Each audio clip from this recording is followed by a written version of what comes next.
ఈ ప్రభుత్వం యొక్క విధానం.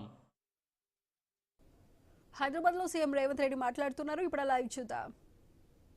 Monsoons, the agency Messrs. L&T and PAS joint venture is requested to attend to the damages occurred to the CC blocks, wearing coat, etc. and to it that they are well ordered at earliest. స్పష్టంగా project ప్రారంభించిన 11 నెలల లోపలనే Medigadda barrage నిర్మాణంలో లోపాలు ఉన్నాయి. రాబోయే వర్షాకాలం కంటే ముందే మే నెలలో లెటర్ రాసిండ్రు. జూన్ జూలైలో వర్షాలు ప్రారంభం అవుతున్నాయి. మీరు తక్షణమే ఇందులో ఉన్న లోపాలను సవరించడం ద్వారా రాబోయే వర్షాకాలంలో ఈ ఎత్తిపోతల పథకాన్ని మనం సరైన విధంగా వినియోగించుకోవచ్చని. అంటే చంద్రశేఖరరావు గారు సాగునీటి పారుదల శాఖ మంత్రిగా ఉన్నప్పుడే ప్రాజెక్టు ప్రారంభించిన 11 నెలల లోపలనే మేడిగడ్డ బ్యారేజ్లో లోపాలు ఉన్నాయని బయటపడడం, ఆ లోపాలను సరిదిద్దండి అని ఎగ్జిక్యూటివ్ ఇంజనీర్ సంబంధిత ఏజెన్సీలకు లేఖ రాయడం, నిర్లక్ష్యం వహించడం వల్ల అది పెరిగి పెద్దదై చివరికి మేడిగడ్డ బ్యారేజు కుప్పగూలే పరిస్థితి వచ్చింది. ఇది మొదటి సంఘటన.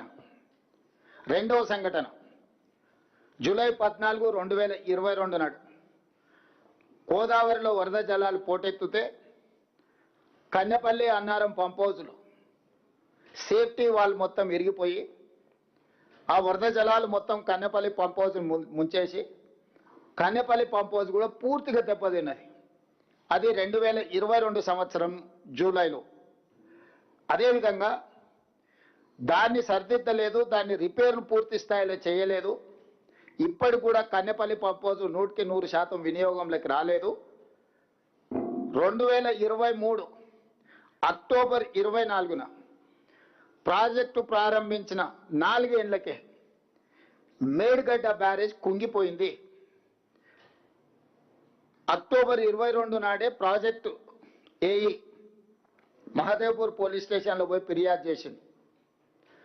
అక్టోబర్ 21, 2023 నాడు మేడిగడ్డ బ్యారేజ్ కుంగిపోతే తెల్లారే 22 నాడు మహదేవ్పూర్ పోలీస్ స్టేషన్లో చంద్రశేఖరరావు గారి ముఖ్యమంత్రి సాగునీటి పారుదల మంత్రిగా ఉన్నప్పుడు ప్రాజెక్టు కుంగిపోయింది, తక్షణమే దీని మీద విచారణ చేయండి అని చెప్పి ఆనాడు పోలీస్ స్టేషన్లో ఎఫ్ఐఆర్ కూడా చేయడం జరిగింది. ఆ తర్వాత అక్టోబర్ 22, 2023 నాడు కేసీఆర్ ముఖ్యమంత్రిగా ఉన్నప్పుడే నేషనల్ డ్యామ్ సేఫ్టీ అథారిటీ ఎంబడే ఈ ప్రాజెక్టు కుంగుబాటుపై కమిటీని నియమించి నవంబర్ 1, 2023 నాడు చంద్రశేఖరరావు గారు ముఖ్యమంత్రి ఉన్నప్పుడే ప్రాథమిక నివేదికను అందించారు.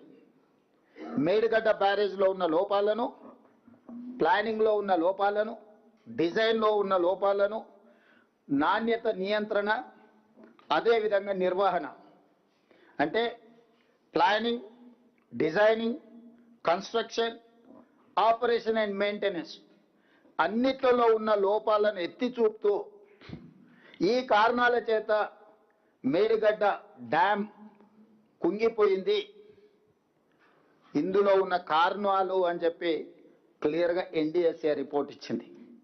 ఇప్పుడు ఎన్డీఎస్ఏ గురించి పదే పదే హరీష్ రావు గారు, చంద్రశేఖరరావు గారు ఎవరు ఎక్కడ ఎన్డీఎస్ఏ పోలేదు, కానీ మా దగ్గరికే వచ్చింది.